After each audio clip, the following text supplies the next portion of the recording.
This comes after all political parties petitioned ECN's decision to enforce Section 77 of the Electoral Act, which requires politicians serving in the public service and those in the National and Regional Council to step down before they can be considered as candidates for the upcoming National Assembly elections in November.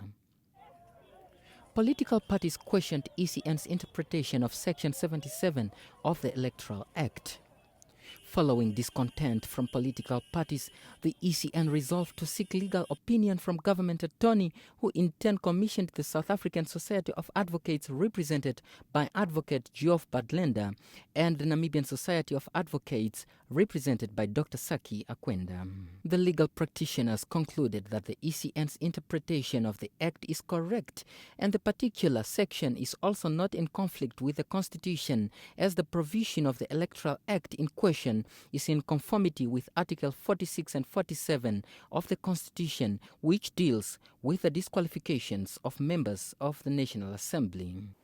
We have asked political parties, can you please put your position in writing?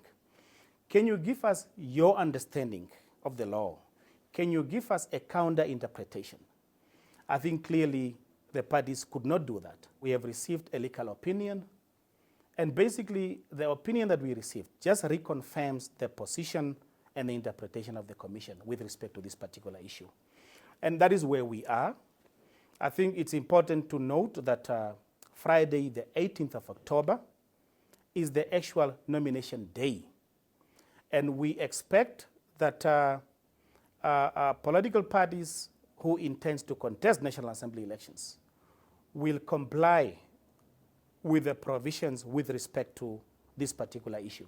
Some of those who will probably be affected includes National Council's chairperson Margaret Mensah Williams, Deputy Minister of Veterans Affairs Hilma Nicanor, NUDO President Esther Mwinyangwe, who is currently a lecturer at UNAM, NUDO's Local Authority Councillor Joseph Kawandenge, SWAPO Regional Councillor Modestus Amtse, SWAPO's Frundu Local Authority Councillor Vernas Nimbo, as well as SWAPO's Erongo Councillor Hafeni Ndemula. Daniel Nadunya, NBC News, Windhoek.